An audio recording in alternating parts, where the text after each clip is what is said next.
Hey, Jason from Worship Artistry here, and in this video I'm going to take you through the Worship Artistry pedal board, and well, it's also my pedal board. So we use it for both worship and all the lessons. I use it all the time outside as well.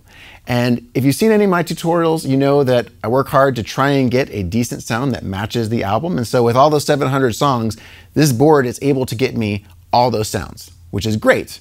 But sometimes I don't want to be Nigel. Sometimes I want to be Jack White. Sometimes I want to be Jimmy Page. And sometimes I just want to be me and do some weird stuff. And this board allows me to do all of that in this nice small package here. So let's go ahead and take a look. First off, let's talk about this board. You'll notice it is a custom board. John Schneider over at Creation gave me this to try out, and I love it. I love the look of it. I love everything about it, the slant of it, the way it's designed, and even put a little Worship Artistry symbol on there, which I thought was pretty cool, which I never get to see because it's, you know, on the other side of the board. And I've had a number of different boards over the years, and this is by far the best. I mean, it goes all the way back to, I remember one time before church when I was like in college, actually cutting out, like if I found a piece of raw wood and just cut a hole in it and stuck all my pedals to it, and I was like, that'll work. And so I'd carry around this piece of plywood with all my pedals and they'd start falling off and I'd have to plug them all in. And then I upgraded to an SKB board when I was touring a little bit, and that was the worst design board I've ever seen. Like I had to read the instructions 20 times to figure out how the routing was supposed to go because nothing was labeled the way it should have been. And so just very counterintuitive. So this thing actually allows me to fit everything. I'll be honest, sometimes I think about getting a slightly bigger one, so I might give him a call. But I just love the style of it. I love everything about it. It's nice and clean. I love that it doesn't get too like dusty and fuzzy, even just like the material that they use to stick the pedals on, it doesn't get too bad, which my SKB case looked like, you know, a wool sweater by the time the show was over. In terms of power, underneath I have a hot stone, which, you know, I got initially because I wanted the diversity because it has a lot of different voltages and that sort of thing. But the truth is everything on my board is 9 volt. And so I could probably do something different, but for now this is working and no reason to change it in that case. And then let's take a look at the signal chain. By far the most important pedal that I own, and the first one in my chain is my Boss Chromatic tuner. I went for 9 years without a tuner because, you know, I didn't want to dull my ear, and that just meant I was often playing out of tune. This is the best purchase I've ever made.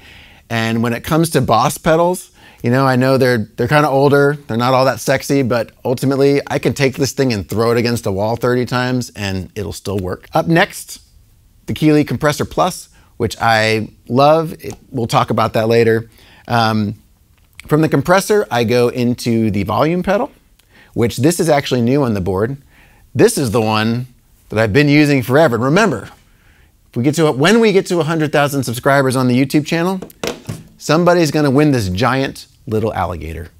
So, you know, don't forget to hit that like button, subscribe, and do all the stuff. Coming out of the volume pedal, we're going into the Hot Cake, which is a drive. It's kind of more of a transparent drive, followed by the Timmy, which is also a drive. I have those two different drives and they stack really well. You'll see that later. And then I go into the POG Nano. Now, there's some debate sometimes of where do you put an octave pedal? Do you put it, you know, kind of at the front of your drives or in the back? I had an organizer on here forever by Earthquaker Devices, and I just really liked the way it sounded after the drive. It just worked better. And I recently tried out this Nano POG and I love it. It's just a little simpler. We'll go through that later, but I don't know, what I'm trying to say is I don't know if it sounds better on either side of the drives because I just plugged it in and I was like, that sounds great, and just kept going with it. So let me know if I have it in the wrong spot and we'll do that. From there, go out to the Vox AC30. It's a custom Classic 2. It's got the blue speakers. I love that amp. I never get to turn it past like 1 because it's so dang loud. But you hear that on all the Worship Artistry lessons. And I keep that pretty set the same way all the time. And then comes back in, and first thing we go into is this Mooer Ensemble King. This is a chorus. From there, we are out to, this is kind of a weird setup. We'll talk a little bit about why I do this, but we've got the chorus here. Then I'm going into the Cortado Reverb by Coffee Shop Pedals. Then I'm going into my delays, so I do the El Capistan first, which is a tape delay, and then finally The final pedal in the chain is the Dispatch Master, which is a combination delay and reverb, which goes really well together. So yeah, pretty basic signal chain, not doing anything wild, but does exactly what it's supposed to do. So let's go ahead and listen to how these pedals actually sound. Real quick, gear I'm using today is I'm using, well, the ubiquitous yellow parts caster, the one that my student made. If you want to know more about it, why it doesn't have any knobs, any of that kind of stuff, pickup configuration, whatever, go check out that video. We've got that on our channel. And then for my amp, I am using my Vox AC30 Custom Classic with the Celestian Blue speakers. And I have had this amp forever. It is heavy as heck. I barely take it anywhere with me because it's like hard on my shoulders. In fact, it's probably what gave me shoulder problems in the first place. But it sounds amazing, even though I can never turn it past like 2. So you know what a tuner does. I'm not going to waste any time talking about the tuner. Let's talk about things that actually make the signal sound different. So first, let's talk about the compressor. I have avoided compressors for years. There's kind of a theme here, right? If you know, I avoided getting a tuner, then I avoided getting a compressor. The reason why I didn't want a compressor was because what it does is it essentially brings your low volume things up and it brings your high volume things down, right? And so what that meant was any kind of buzz that was coming out, it would get loud and I'd be like, oh, that annoys me. At this point, it doesn't bother me at all because I'm so used to riding a volume pedal all the time. Every time I'm playing, it just isn't a problem. And then I often had some that were like too aggressive. And so, for example, I can turn this up and I can give you what that sounds like. There's that buzz, right?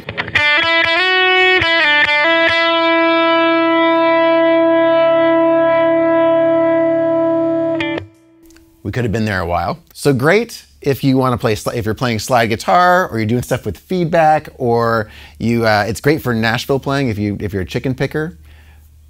That's really helpful. I am not. Every time I go to Nashville, I think to myself, man, this is so cool for 10 minutes. And then I'm like, I'm good. It's amazing. Not my thing.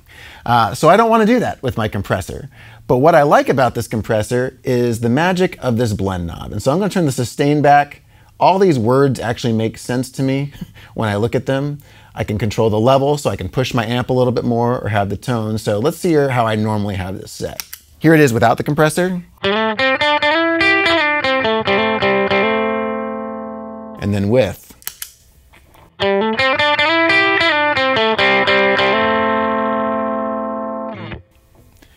Very subtle. It's great. I like it because it tightens up chords a little bit. You know, especially if I'm recording, it just kind of helps dial that back a little bit.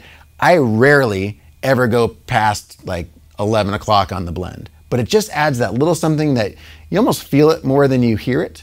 And I think a good compressor really does that. All right, out of the compressor, we are going into this volume pedal, which I'll be honest, is my first time using. Like I said, little alligator, but Nick brought this and I don't know if I'm gonna let him have it back. I said Merry Christmas when I gave it to you, Jason. Well, it's not Christmas. I didn't know if I had to wait. Happy birthday! It makes the volume go off, and then it makes it go on. Only if your knobs are up on your guitar. Now, if you turn your knobs up on your guitar, and you turn this down, you won't hear it. Now you will. It's amazing how they make these things. From there, we are going into the Hot Cake. Now, I love the Hot Cake. I used to have kind of like a tube screamer blues breaker. It was a Westminster Effects E89, which I really liked. But I always found that the tube screamer sound just like wasn't quite what I needed with my amp. And I watched that pedal show and they were like, oh, the Hot Cake is the distortion pedal, the drive pedal for a Vox. It kind of makes your Vox more Voxy. And I bit that hook, line, and sinker. And so I got one, and it does. I like to use it for more for lead work. I use the Timmy more for kind of chords and that sort of thing. So for example, we'll just hear how it sounds.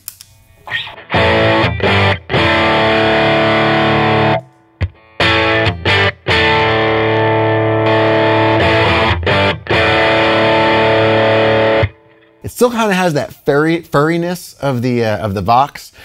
Still kind of keeps some of that high end, and I really like the way that it also just drives for lead work.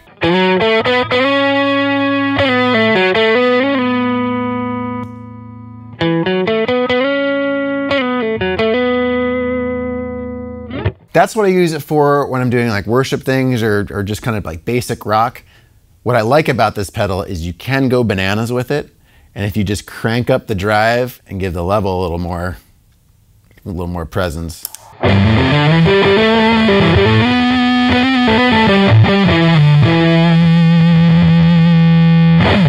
It almost turns into like a fuzz, right?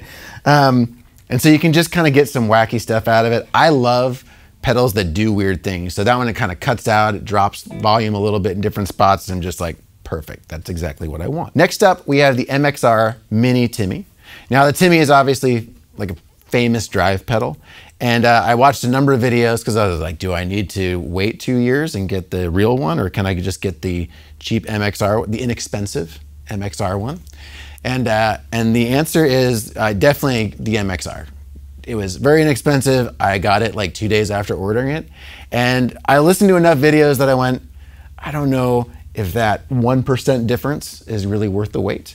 And this pedal I use mainly for like lifts. Okay, so for example, a lot of times, I'll be playing clean in the beginning of a song. Maybe that first chorus has a lift, and so this feels very transparent as well.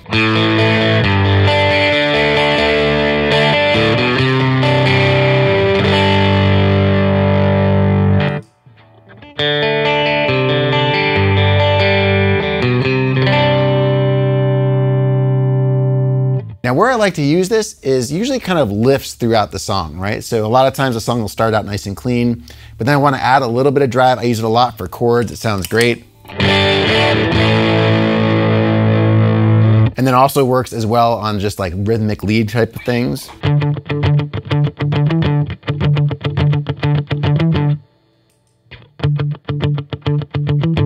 Just kind of adds that little bit extra. Now the real magic happens when we drive the hot cake into the Timmy. I used to actually have this the other way around. I thought that would make more sense. And I made a huge mistake because when I swapped them, I was like, oh, that's way better. And so the hot cake almost kind of like boosts the Timmy and we get a nice big lead tone. So let's hear how that sounds.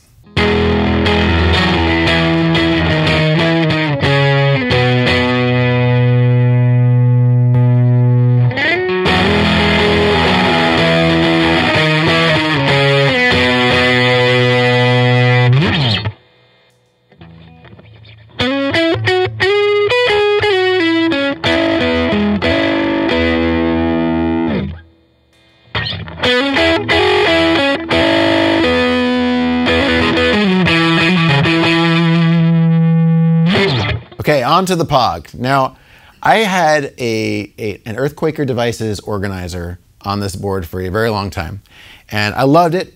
It's kind of weird. It was unruly. It could get really cool sounds. But at the same time, I think a lot of times when I'm just trying to dial in something quickly, it was a little tricky. It was just like, okay, I need to get just this right thing. Nick brought along the Nano POG the other day, and it's like exactly what I need. There's 3 knobs. They all do what they're supposed to do. They're very easy to understand, and they track really well. So for example, if I'm trying to play, maybe a part comes up in a song that has an octave part in it, and I'm really just trying to nail that, well, I could always just throw on the POG with the low octave and add to it. So let's hear how that sounds.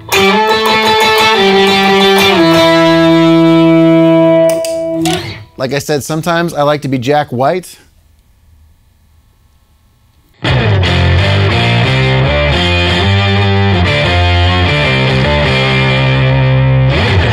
How could you not love that?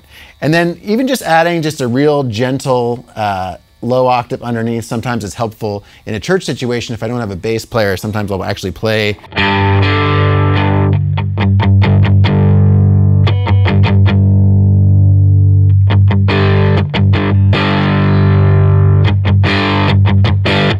Very subtle, but sometimes subtle is all you need. That's the POG. That's everything that is in front of the amp. So let's go ahead and take a look at the effects loop. Next up is chorus.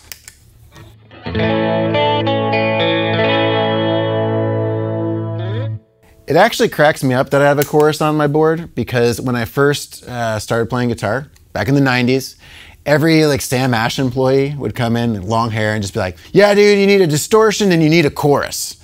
And it was already past the time when you needed a chorus, and it was always like, why would I want that? And now with the way music is, it's all coming back. So I have a chorus.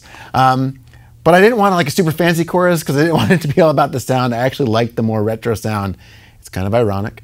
But I love this. This is the Ensemble King by Mooer. I think I'm saying that right. I think it's basically a copy of a Boss CH2, I believe it was. I just love the simplicity of it, small footprint, and it sounds great for what I want. It has the right tone. I essentially have two settings that I use on it. I either keep the depth, like a strong depth with a slow rate,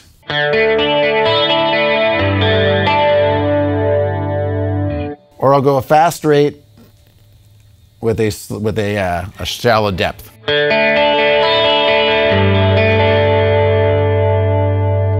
The thing I love about this pedal is it actually has a level, so I can kind of dial it back and have it be super subtle if I want, or I can get more into those, like I said, more arpeggiated chords.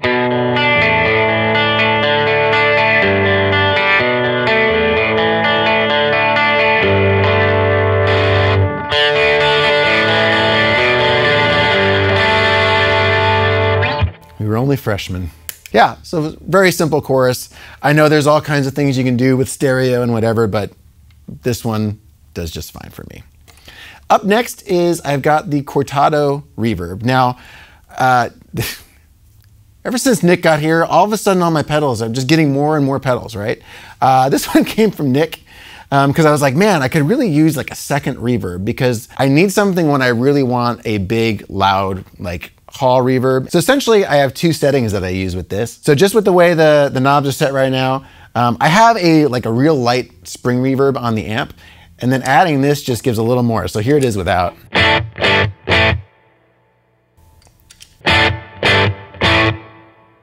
And that's just the hall reverb. And then there's this great preset, which is the other thing I really need this for, is for those kind of ambient, just like quick get to a sound sort of thing.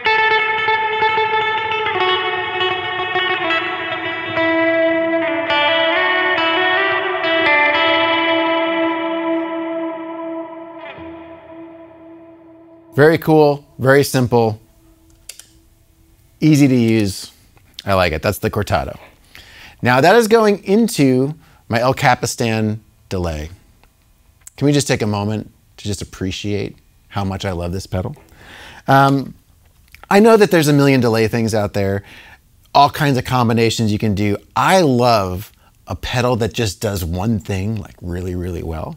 And the El Capistan D-Tape Echo is like having a tape machine. So much to the point that I actually had to learn how to use a tape machine to learn how to use it. Because it really, they talk in that language, it kind of does all the things. I love it. So let's go ahead and just hear this.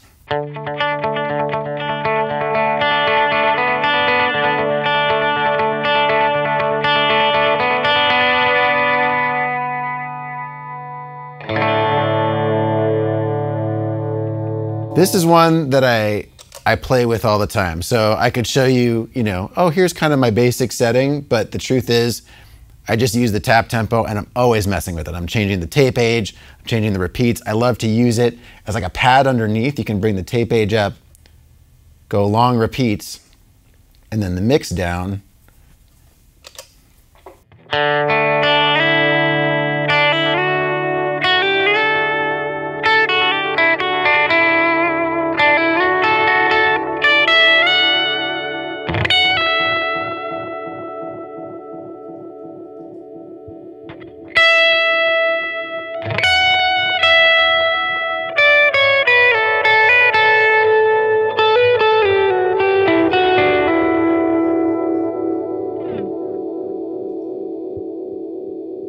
So cool. The other thing it does is it does sound on sound, so you can actually loop 20 seconds and it doesn't sound digital, so it kind of degrades as things go on. I mean, there's so much that you can do with it.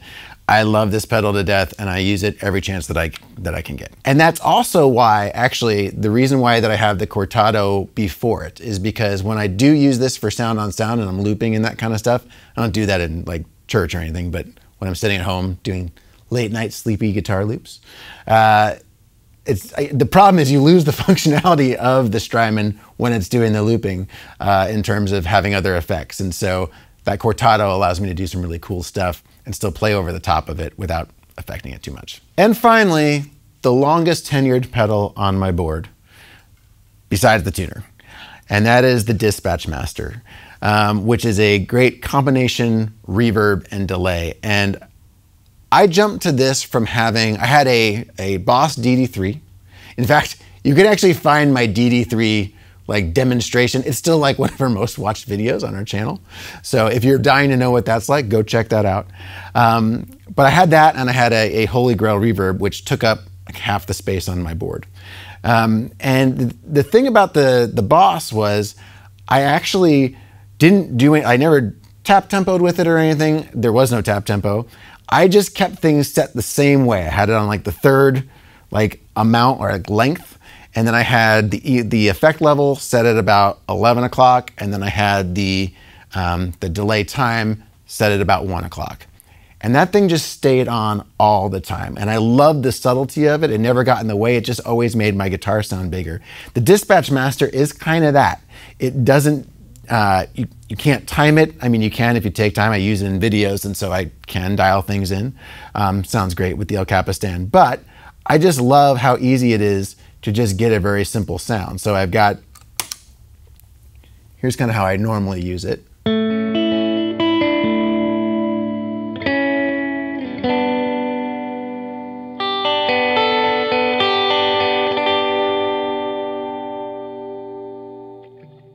They just blend together really well.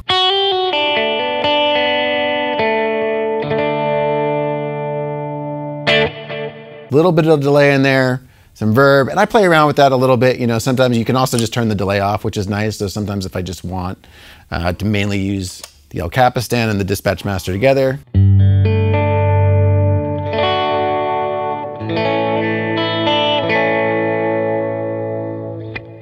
Great combo as well. So those are the pedals on the board. Now let's go ahead and just get some sounds out of it. We'll play a little bit. We'll kind of do some combinations and hear what this thing can really do.